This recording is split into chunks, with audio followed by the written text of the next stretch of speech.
Thank you, President Cowan, Mrs. President Cowan, distinguished guest, undistinguished guest, you know who you are, honored faculty and creepy Spanish teacher. So, and thank you to all the graduating class of 2009. I realize most of you are hungover and have splitting headaches and haven't slept since Fat Tuesday, but you can't graduate till I finish, so listen up. When I was asked to make the commencement speech, I immediately said yes. Then I went to look up what commencement meant, which would have been easy if I had a dictionary, but most of the books in our house are Porsches and they're all written in Australian. So I had to break the word down myself to find out the meaning. Commencement, common and cement. Common cement. You commonly see cement on sidewalks. Sidewalks have cracks, and if you step on a crack, you break your mother's back. So there's that. But I'm honored that you've asked me here to speak at your common cement. I thought that you had to be a famous alumnus. You had to graduate from the school. And I didn't go to college here, and as I don't know if President Cowan knows, I didn't go to college at all, any college. And I'm not saying you wasted your time or money, but look at me, I'm a huge celebrity.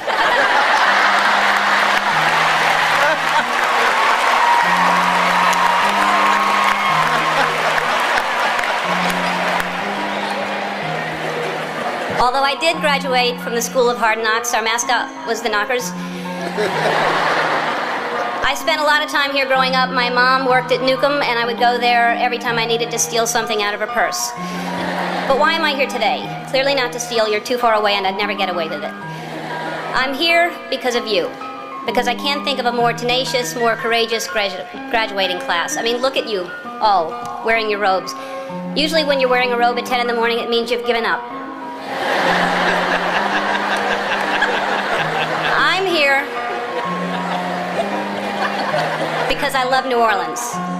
I was born and raised here. I spent my formative years here, and like you, while I was living here, I only did laundry 6 times.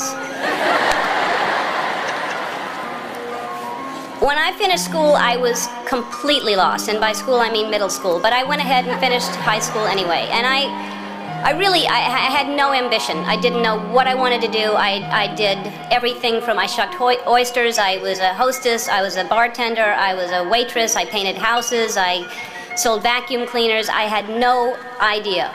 And I thought I'd just finally settle on some job and I would make enough money to pay my rent, maybe have basic cable, maybe not. I didn't really have a plan. My point is that by the time I was your age, I really thought I knew who I was, but I had no idea. Like, for example, when I was your age, I was dating men.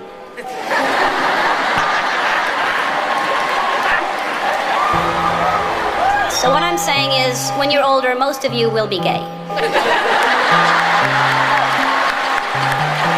Is anybody writing this stuff down? Parents?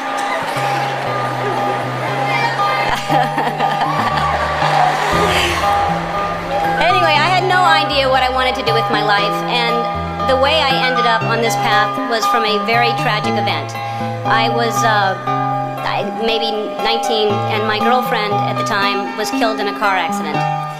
And I passed the accident, and I didn't know it was her, and I kept going.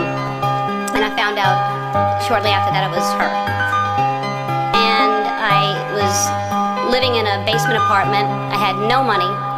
I had no heat, no air. I had a mattress on the floor, and the apartment was infested with fleas. And I was soul searching. I was like, why is she suddenly gone and there are fleas here? I don't understand. There must be a purpose, and wouldn't it be so convenient if we could just pick up the phone and call God and ask these questions?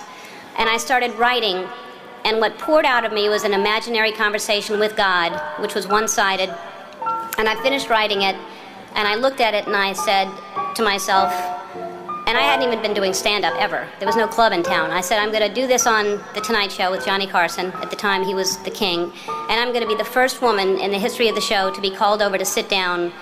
And several years later, I was the first woman in the history of the show, and only woman in the history of the show, to sit down because of that phone conversation with God that I wrote. And I started this path of stand-up, and it was successful, and it was great, but it was hard because I was trying to please everybody, and I had the secret that I was keeping that I was gay, and I thought if people found out, they wouldn't like me, they wouldn't laugh at me. Then my career turned into, I got my own sitcom, and that was very successful, another level of success, and I thought, what if they find out I'm gay, then they'll never watch, and this was a long time ago. This was when we just had white presidents. But anyway, this was back many years ago. And I finally decided that I was living with so much shame and so much fear that I just couldn't live that way anymore. And I decided to come out and make it creative, and my character would come out at the same time. And it wasn't to make a political statement. It wasn't to do anything other than to free myself up from this heaviness that I was carrying around. And I just wanted to be honest. And I thought, what's the worst that can happen? I can lose my career. I did. I lost my career. I got the show was canceled after 6 years without even telling me. I read it in the paper. The phone didn't ring for 3 years. I had no offers. Nobody wanted to touch me at all. And yet I was getting letters from kids that almost committed suicide but didn't because of what I did. And I realized that I had a purpose, and it wasn't just about me, and it wasn't about celebrity, but I felt like I was being punished, and it was a bad time. I was angry, I was sad, and then I was offered a talk show.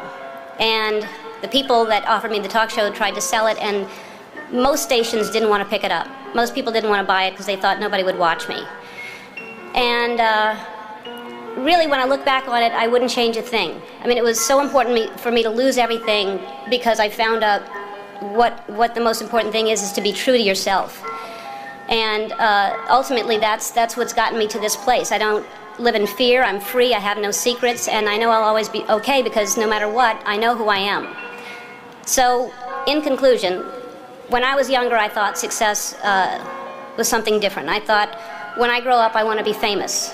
I want to be a star. I want to be in movies. When I grow up, I want to see the world, drive nice cars. I want to have groupies, to quote the Pussycat Dolls.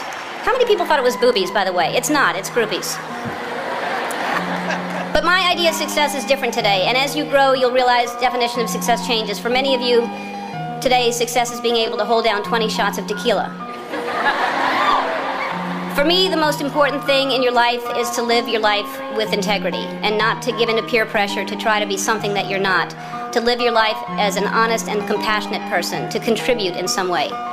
So to conclude my conclusion, follow your passion, stay true to yourself, never follow someone else's path unless you're in the woods and you're lost and you see a path, then by all means you should follow that. Don't give advice, it'll come back and bite you when they ask. Don't take anyone's advice. So my advice to you is to be true to yourself and everything will be fine. And I know that a lot of you are concerned about your future, but there's no need to worry. The economy is booming, the job market is wide open, the planet is just fine.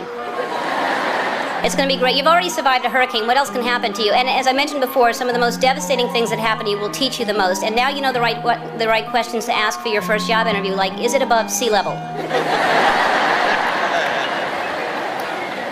So to conclude my conclusion that I previously concluded in the common cement speech, I guess what I'm trying to say is life is like one big Mardi Gras.